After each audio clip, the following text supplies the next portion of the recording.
Buenas tardes. En nombre de la doctora Patricia Galeana, directora general de este instituto, les damos la más cordial bienvenida a todos ustedes a esta conferencia. En esta ocasión vamos a contar con la participación del distinguido doctor Felipe Arturo Ávila Espinosa. El doctor Ávila es sociólogo por la Facultad de Ciencias Políticas y Sociales de la Universidad Nacional Autónoma de México y también es doctor en Historia por el Colegio de México. Algunas de sus publicaciones son Los orígenes del zapatismo, El gobierno interino de Francisco León de la Barra, El zapatismo, Tierra, gente, Tiempo del Sur, El pensamiento económico, político y social de la Convención de Aguascalientes, que fue su tesis de licenciatura, y las corrientes, recientemente las corrientes revolucionarias y la soberana convención,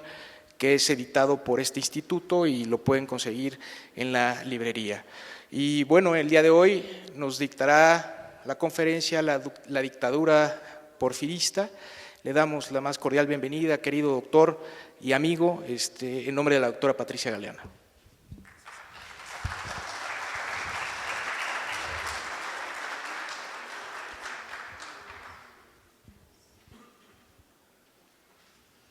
Muchas gracias, buenas tardes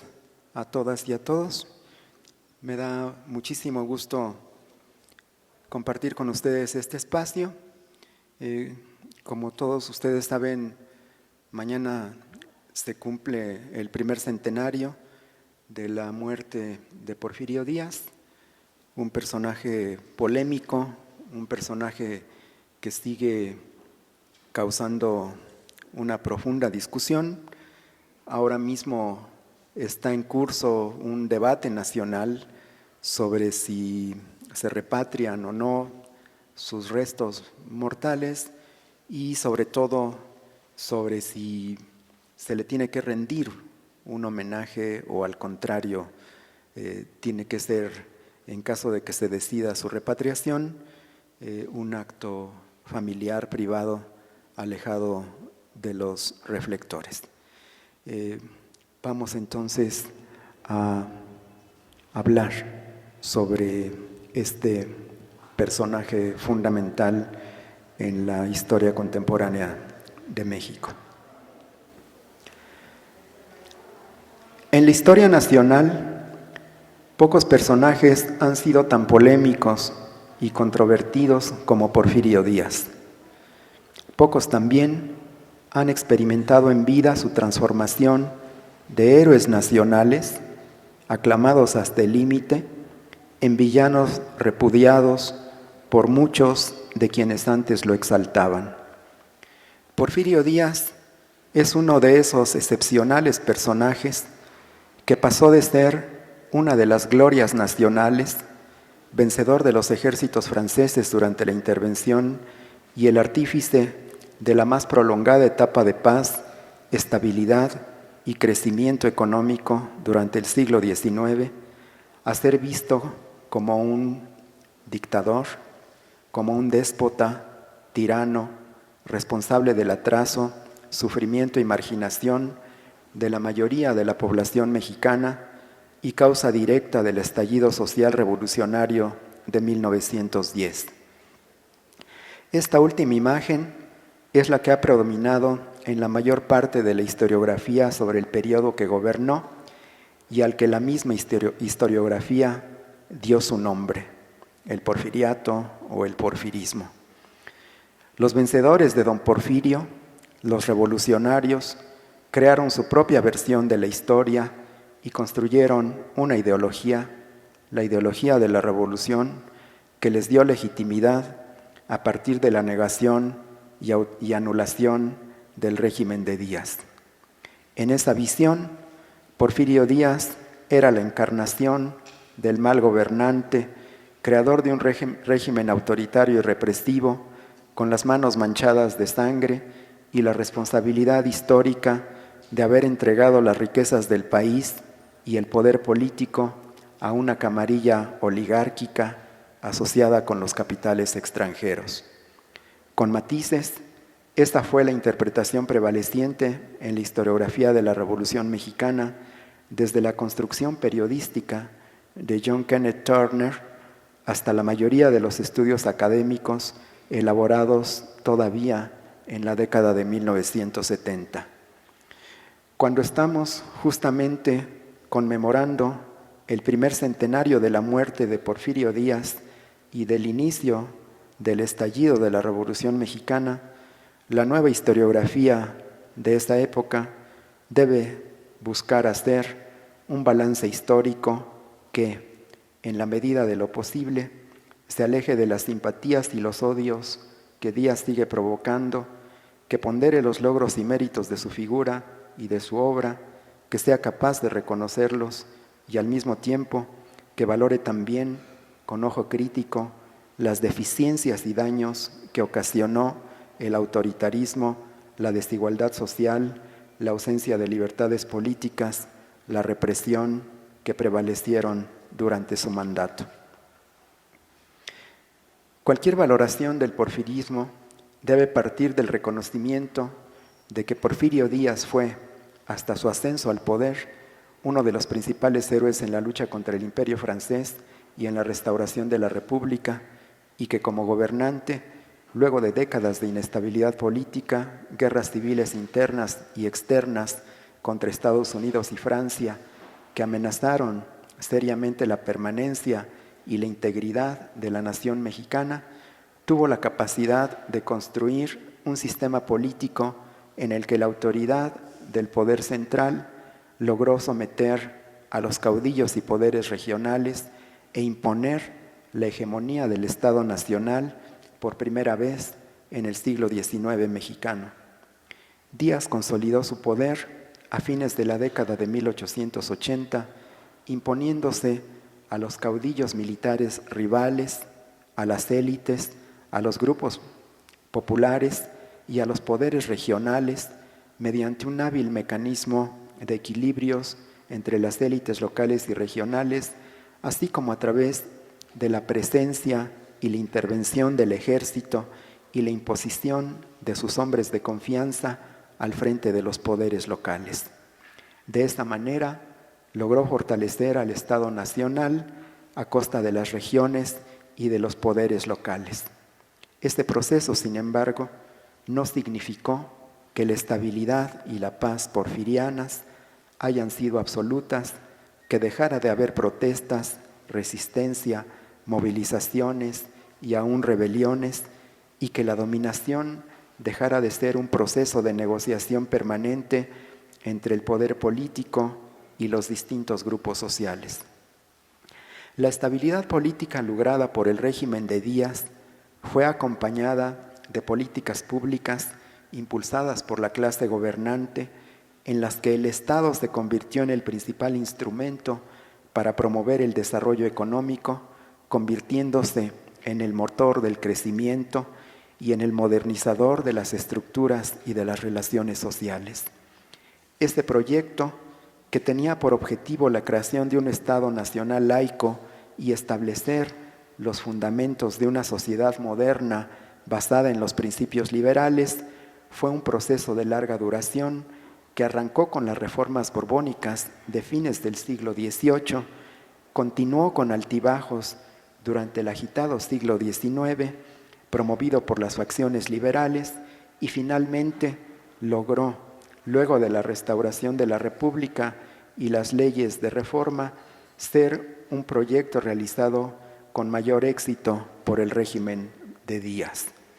Habría entonces un proceso continuo de larga duración que conectaría a la época colonial con el régimen de Díaz, basado en el paradigma liberal, y que tendría en el Estado y en las políticas públicas a su eje articulador y a su principal impulsor, lo cual contradice o al menos matiza la visión tradicional en la historiografía porfirista de haber sido un Estado de dejar hacer, dejar pasar. En este largo proceso secular, la independencia y las guerras civiles y de reforma, así como la guerra contra las potencias extranjeras, contra Estados Unidos y Francia, habrían sido interrupciones temporales en algunos casos y catalizadores de la modernización económica, política y social en otros. Este proceso de modernización y consolidación del Estado y de la unidad nacional, sin embargo, no fue un proceso lineal ni exento de tensiones. El proyecto de las élites modernizadoras tuvo un impacto disruptivo con la mayoría de la sociedad mexicana, la cual, a pesar de la independencia y de la reforma, seguía siendo una sociedad tradicional, rural, católica, con una proporción muy alta de población indígena, con una sociabilidad, politicidad y aplicación de la justicia basada en buena medida en usos y costumbres, en autoridades tradicionales, en cacicazgos, con fuertes vínculos de consanguinidad y amistad en las relaciones entre las personas y aún con fuertes resabios de corporativismo. Esa sociedad tradicional, acostumbrada a actuar como una multiplicidad de sujetos colectivos, de élites y de corporaciones, era ajena y refractaria al paradigma de las élites de crear una sociedad de individuos atomizados, de propietarios individuales, de ciudadanos iguales en términos formales y jurídicos ante la ley, con sólidas instituciones políticas y organizaciones representativas modernas. Si algo explica la evolución y el éxito relativo del régimen de Porfirio Díaz, así como los límites y los obstáculos que no supo superar y que provocaron su caída, fue justamente la esquizofrenia y el abismo entre el proyecto de las élites y del Estado nacional y la forma de organización de la sociedad tradicional,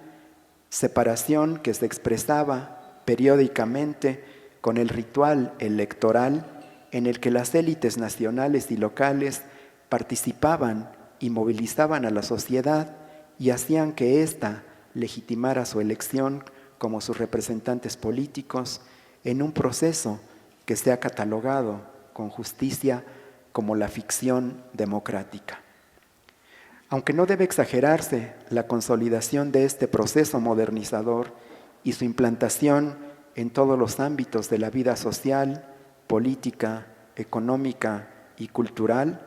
era un proyecto en curso que provocó múltiples tensiones y resistencias a lo largo del periodo porfiriano y que estuvo en la base de la gran movilización social de 1910 que le puso fin al régimen porfirista. La energía social que se desbordó entonces se había ido acumulando a lo largo de las 3 décadas anteriores y ya no pudo ser contenida como lo había sido en los años de gloria del porfirismo. Hoy está claro que el largo gobierno de Porfirio Díaz tuvo al menos 3 etapas. Una primera fue su ascenso al poder y el sometimiento de todos los poderes y caudillos regionales que lo desafiaban. Fue un periodo marcadamente militarista que se apoyó en el ejército y en la generación de generales que lo acompañaron en sus 2 rebeliones contra Benito Juárez y Lerdo de Tejada, quienes tuvieron un papel clave, estos militares, al hacerse cargo de las gubernaturas estatales y de las jefaturas en las zonas militares. En esta primera etapa, afianzó su poder nacional indiscutible e indisputado y estuvo plenamente establecida hacia comienzos de la década de 1890. El ejercicio de poder de Porfirio Díaz fue altamente personalista y se apoyó en su habilidad para establecer y mantener amistades y lealtades que consolidaron una relación de patronazgo con sus fieles. Su estrategia fue debilitar paulatinamente el poder de los gobernadores y mantener el equilibrio entre los poderes y las élites regionales, y no dudó un solo momento en emplear al ejército y a la represión para desactivar cualquier desafío y protesta a su autoridad. La segunda etapa fue la de mayor esplendor del régimen de Díaz y significó un viraje con respecto al anterior. Si en la primera etapa había predominado la política y el control de los hombres y de las armas, en la segunda, sin grandes desafíos, lo que predominó fue la administración. Los actores decisivos ya no fueron los viejos generales porfiristas, sino la generación de intelectuales orgánicos y administradores del gobierno federal, conocida como los científicos, capitaneada por José Yves Limantour y por Justo Sierra, quienes se hicieron cargo de la definición y de la aplicación de políticas públicas modernizadoras y desarrollistas y que fueron quienes hicieron eficiente al gobierno de Díaz y legitimaron la permanencia prácticamente vitalicia de Porfirio Díaz en el poder, en lo que Daniel Cosío Villegas calificó con agudeza como el necesariato. El régimen se convirtió en dictadura y Porfirio Díaz concentró en sus manos los hilos de la política nacional y buena parte de la política local. Se rodeó de administradores competentes y obtuvo el apoyo y la adulación de los más importantes intelectuales de la época que fueron cooptados por el régimen y se volvieron sus pilares ideológicos. Uno de los más lúcidos y mordaces de ellos, Francisco Bulnes, justificando las reelecciones periódicas de Porfirio Díaz, llegó a decir en la tribuna de la Cámara de Diputados en 1892, el buen dictador, estoy citando textualmente, el buen dictador es un animal tan raro que la nación que posee uno debe prolongarle no solo el poder, sino la vida. Justo Sierra, uno de los más prominentes intelectuales porfiristas, fue quizá el que justificó con mayor claridad la concentración absoluta del poder en Díaz y al mismo tiempo advirtió de los peligros que esto entrañaba.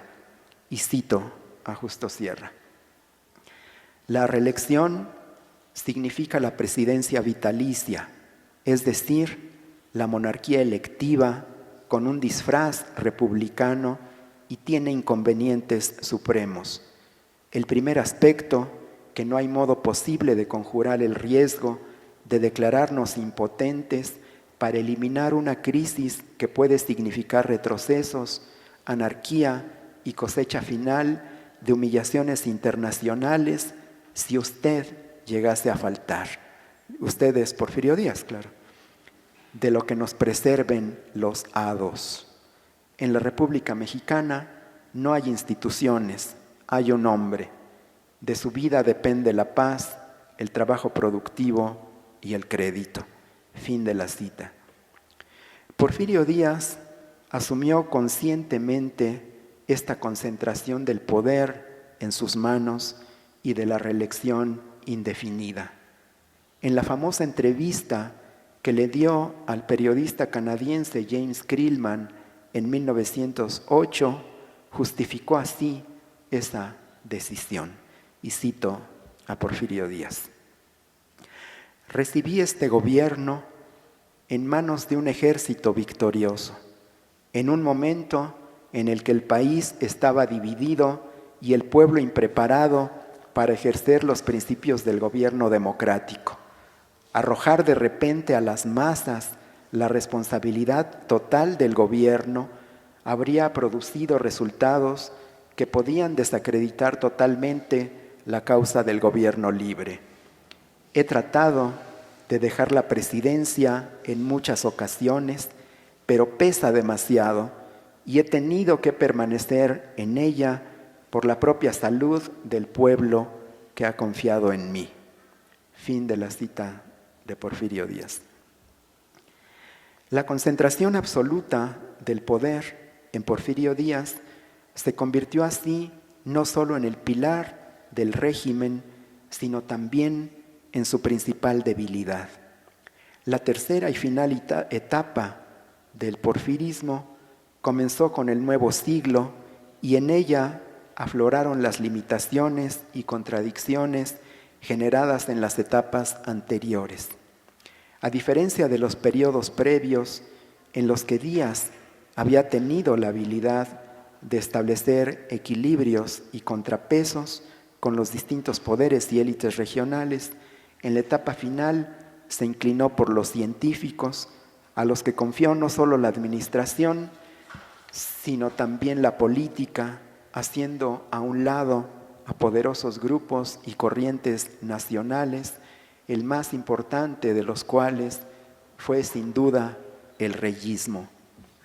El régimen porfirista envejeció junto con su líder, se fue anquilosando, perdió la permeabilidad y capilaridad política de los años previos y se agudizó su carácter excluyente.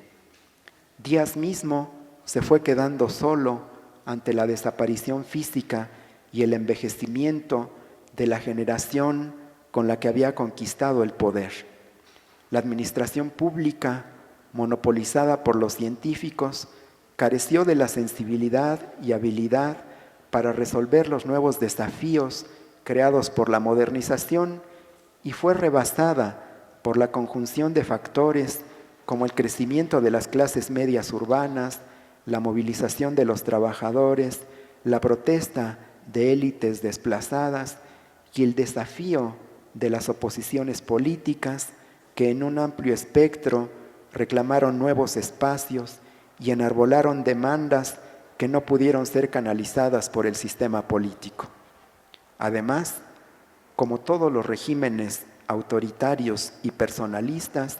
el sistema político porfiriano no pudo resolver el problema de la sucesión de Porfirio Díaz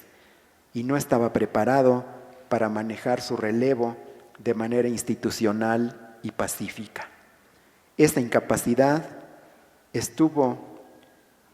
un papel relevante ante los signos de senectud y enfermedad de Porfirio Díaz y las respuestas insuficientes que dio a los desafíos inéditos originados por el reyismo y por el maderismo entre 1908 y 1910. A ellos se sumaron los efectos de la crisis económica de 1906-1908, no solo en el país, sino también en los Estados Unidos, que arrojó al desempleo a miles de mexicanos que laboraban en el vecino país, los cuales se vieron obligados a regresar y se convirtieron en un elemento de presión al no encontrar trabajo e ingresos en la alicaída economía nacional. La imposibilidad de resolver la sucesión de Porfirio Díaz dividió y enfrentó a los dos grandes grupos nacionales, los reyistas y los científicos, y ante esa división surgieron un personaje y un movimiento inéditos y atípicos: Madero y el antirreeleccionismo. Francisco I. Madero, cuya familia era una de las más acaudaladas del país, resultó ser un líder carismático y arrojado que no se había formado dentro del sistema político porfiriano y no respetaba sus reglas y prácticas, y tuvo la capacidad de aglutinar y canalizar el descontento de una vasta coalición multiclasista y multirregional que luego de una exitosa campaña y movilización electoral se convirtió en una rebelión rural que rebasó al régimen porfiriano y le puso fin en tan solo 6 meses a un régimen que parecía invencible y que demostró su fragilidad. Esa etapa final del porfirismo, en esa etapa final del porfirismo, el régimen fue rebasado por las demandas, movilizaciones y desafíos de nuevos actores y grupos, y esa imagen se convirtió en la imagen prevaleciente en la historiografía de la revolución, la imagen de Díaz como dictador al frente de un gobierno represivo. Lo positivo y lo negativo de Porfirio Díaz. Uno de los mayores logros del régimen de Díaz fue el notable y sostenido crecimiento económico que alcanzó el país durante los años de mayor esplendor. Aún los críticos más acerbos de Díaz han reconocido que durante su gobierno la economía del país conoció un crecimiento sin precedentes. Las tasas de crecimiento anual de la economía mexicana en esos años no se habían alcanzado en todo el siglo XIX y no se volverían a alcanzar sino hasta los años dorados del desarrollo estabilizador después de la Segunda Guerra Mundial. Durante todo el gobierno de Díaz, el Producto Interno Bruto creció a una tasa anual de 2.6% y durante la última década a una tasa de 3.3%. Algunos sectores lo hicieron a ritmos marcadamente mayores, como la minería, que creció a tasas anuales de 7.3%, o la agricultura de exportación a 6% anual. De manera significativa, la red nacional de ferrocarriles creció 12% anualmente durante el gobierno de Díaz y se llegó a construir durante su administración casi 19,000 kilómetros de vías férreas. Sin embargo, existen también, junto a estos logros, sus lados negativos. El gobierno de Díaz se convirtió en una dictadura. Era un régimen autoritario con una enorme concentración del poder en su persona que había suprimido las libertades políticas, que sometió a los poderes legislativo y judicial y a los gobiernos de los estados, que perseguía a sus opositores y que no dudaba en utilizar la represión para acabar con los movimientos indígenas, con las huelgas obreras y contra los periodistas que desafiaban su poder. En su largo gobierno, la represión contra los movimientos de oposición fue una constante. Desde su primer periodo, de 1877 a 1880, hubo múltiples ejemplos de represión. Uno de los más conocidos, aquel que ha pasado a la historia como el de Mátalos en caliente, ocurrió en Veracruz, cuando no dudó en reprimir a un grupo de marinos lerdistas, seguidores de Lerdo de Tejada, que se sublevaron en el barco Libertad en Veracruz. En esa ocasión, las instrucciones que le dio Porfirio Díaz al gobernador de Veracruz, Luis Mier y Terán, el 25 de junio de 1879, hablan por sí solas. Y cito el telegrama que le envió Porfirio Díaz al gobernador de Veracruz. Que Vela, así se apellidaba el comandante del barco Independencia, persiga al barco Libertad, es decir, el barco de los amotinados, hasta capturarlo, y si lo logra, que fusile a todos los oficiales y al 10% de la tripulación. Hacerlo también con los comprometidos en esa campaña. Desde luego, las instrucciones de Díaz se cumplieron al pie de la letra. Existen los telegramas del gobernador de Veracruz, en donde le informa que de acuerdo a sus instrucciones se capturó a la tripulación, se fusiló a 9 de los oficiales, y como este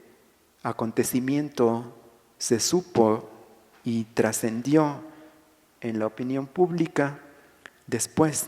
trataron de modificar los hechos. Existen los telegramas que le envió Mier y Terán a Porfirio Díaz, en donde le dice que para tratar de construir una versión oficial que justificara el fusilamiento de los amotinados, se diera la impresión de que, estando capturados, habían tratado de fugarse y que había habido un intercambio de disparos en donde los detenidos habían sido muertos. Son varios telegramas que se pueden consultar, que están a disposición de quien los quiera leer, en donde aparecen todas las evidencias de las instrucciones, de las acciones y de la deformación de los hechos con los cuales trataron de justificar esos fusilamientos. Una cosa parecida hicieron también años más tarde con el viejo general zacatecano García de la Cadena, al que también se le acusó de haber planeado una rebelión contra Porfirio Díaz, quien fue detenido y asesinado por el gobernador de Zacatecas, y así como había pasado con los marinos en Veracruz, también se construyó una versión oficial para exculpar al gobierno de Díaz y para presentar ante la opinión pública una versión que no correspondía con los hechos. Porfirio Díaz fue implacable también en la represión a los movimientos indígenas. Entre las mayores represiones se encuentran la de Tomochic en 1892, donde fueron asesinados todos los hombres del pueblo, y sobre todo la vergonzosa guerra contra los yaquis y los mayos, en la que se calcula que fueron cientos de indígenas asesinados, entre ellos mujeres y niños, y fueron deportados más de 8,000 yaquis de Sonora hacia las fincas enequeneras en Yucatán, en donde muchos de ellos perecieron. La guerra del yaqui es una de las grandes vergüenzas en la historia nacional. Fue una guerra de exterminio, un genocidio en contra de esa valerosa tribu, en donde el gobierno federal, el gobierno local, los terratenientes, las compañías agrícolas y comercializadoras que invadieron los fértiles valles del Yaqui y del Mayo, no solamente le quitaron sus tierras a los indios propietarios originales de ellas,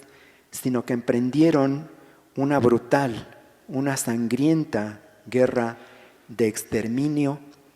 un verdadero genocidio en contra del pueblo yaqui, en donde se pusieron en práctica algunas de las prácticas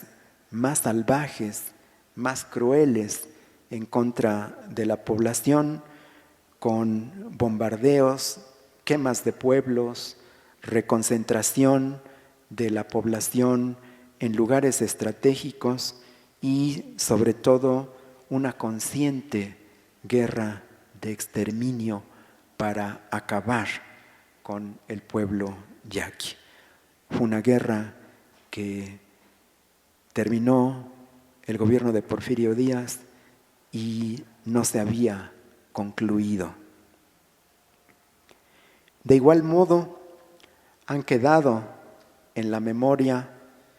las represiones a las huelgas de Cananea donde perecieron 23 mineros, muertos, muchos de ellos, no solo por la Policía Rural mexicana, sino también por los Rangers de Arizona, a los que el gobernador de Sonora permitió la entrada para que reprimieran a los huelguistas de la mina de Cananea en ese pueblo mexicano. Y está también en la memoria la represión a la huelga textil en Río Blanco, en donde se estima que fueron asesinados más de 70 obreros, que fueron detenidos cientos de trabajadores y que fueron encarcelados y deportados todos los dirigentes sindicales. En esta misma entrevista que comentamos hace un rato, que le dio Porfirio Díaz a James Krillman en 1908, el propio Porfirio Díaz justificó así la represión. Y estas son palabras de Porfirio Díaz en esta entrevista. Éramos duros, a veces hasta la crueldad, pero todo esto era necesario para la vida y el progreso de la nación. Si hubo crueldad, los resultados la han justificado con creces. Fue mejor derramar un poco de sangre para que mucha sangre se salvara. La que se derramó era sangre mala, la que se salvó era sangre buena. En esa entrevista, Porfirio Díaz proclamó que ya no se reelegiría. Una vez más, en esa entrevista expresó también que el pueblo mexicano, ese que había considerado que cuando él llegó al poder era un pueblo no maduro, un pueblo no apto, no preparado para la democracia, finalmente había crecido y estaba ya listo para elegir democráticamente a sus gobernantes. En esta entrevista, Porfirio Díaz anunció que ya no sería candidato a la presidencia, que dejaría el poder y que vería con buenos ojos que se organizaran nuevos partidos políticos y que compitieran electoralmente para ascender al poder. Sin embargo, una vez más, Porfirio Díaz no cumplió su palabra. No solo se postuló nuevamente para la presidencia en 1910, sino que persiguió y encarceló a Francisco I. Madero, el candidato opositor, en plena campaña electoral. Estando Madero preso, se efectuaron las elecciones y Porfirio Díaz se reeligió a través de un fraude electoral. Ante este fraude, Madero llamó al pueblo de México a tomar las armas para derrocar a Porfirio Díaz. Este llamado de Madero a las armas para acabar con el gobierno dictatorial tuvo un inesperado éxito y en solo 6 meses logró derrotar y derrocar a un gobierno que parecía invencible. El llamado de Madero a las armas el 20 de noviembre de 1910 fue hecho suyo por miles de seguidores que a lo largo y ancho de la República se levantaron en armas formaron ejércitos, iniciaron acciones militares, construyeron ejércitos populares numerosos y poderosos y demostraron la incapacidad del régimen de Porfirio Díaz. En pocas semanas, la rebelión creció. Se arraigó inicialmente en Chihuahua y en los estados del norte, se extendió por el centro y sur de la República, comenzó a derrotar al ejército federal, fue ocupando los pueblos y las ciudades medias de los estados y obligó al ejército de Porfirio Díaz a retroceder. Desde marzo y abril de 1911, el ejército de Porfirio Díaz había demostrado su absoluta incapacidad para vencer a una rebelión rural establecida en buena parte del territorio nacional. Después de la toma de Ciudad Juárez, en mayo de 1911, la suerte de Porfirio Díaz estaba echada. Si bien los revolucionarios no habían dado todavía una gran batalla con miles de combatientes, con artillería, no habían logrado tomar ninguna ciudad importante, las capitales de los estados o los puertos o las fronteras. Sin embargo, con la toma de Ciudad Juárez, Porfirio Díaz y Limantur se dieron cuenta de que la guerra estratégicamente la habían perdido. Para mayo de 1911 era claro que el gobierno de Porfirio Díaz y que el ejército federal no eran capaces de aplastar a la rebelión. Habían sido rebasados. Los rebeldes controlaban todo el campo y las zonas rurales y la mayoría de las ciudades medias y de las poblaciones pequeñas. Hacia el final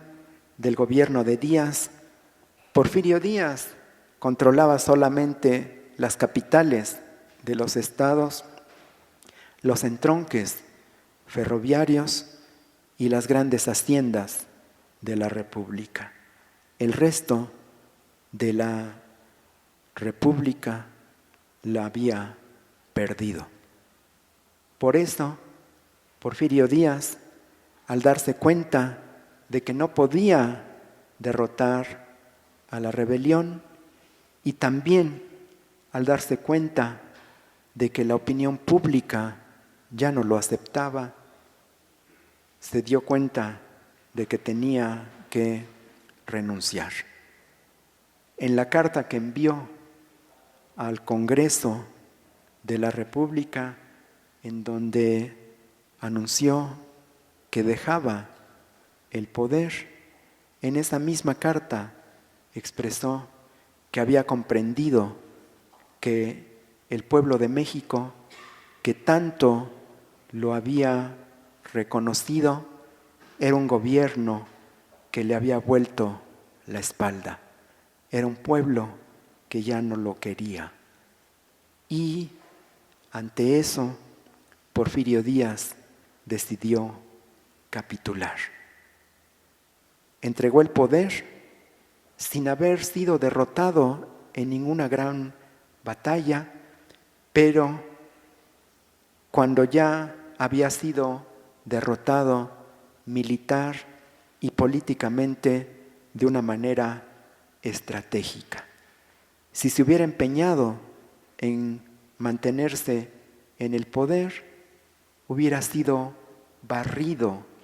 de la faz de la República, como fue barrido 3 años después Victoriano Huerta. Porque si bien Porfirio Díaz renunció y se exilió en mayo de 1911, su régimen no estaba muerto del todo, seguía vivo, seguía resistiendo y tendría la fuerza y el empaque suficientes no solamente para resistir la oleada de la revolución maderista, sino para contenerla y para desactivarla. Porque el régimen de Porfirio Díaz, aún sin estar Porfirio Díaz al frente de él, tuvo la capacidad de resistir y de derrotar a la primera etapa de la revolución, a esa revolución que lo había obligado a exiliarse y a dejar el poder. El porfirismo siguió vivo, siguió fuerte, siguió presente, resistió a la revolución de Madero y tuvo la capacidad de derrotar y de asesinar a Madero, pero fue su última y temporal victoria. Porque después de la muerte de Madero, la revolución adquirió un segundo aire y en una segunda etapa, recuperando lo que había sido la experiencia maderista, llevó a cabo hasta sus últimas consecuencias lo que Madero no había podido hacer: acabar hasta sus cimientos con el antiguo régimen, con el Estado porfirista, con el Ejército Federal, con las instituciones y las leyes de lo que desde entonces se conoce como el antiguo régimen. Creo que es esto lo que tiene que discutirse, lo que tiene que ponerse sobre la mesa ahora que estamos a un día de que se cumpla el primer centenario de la muerte de Porfirio Díaz. Muchísimas gracias.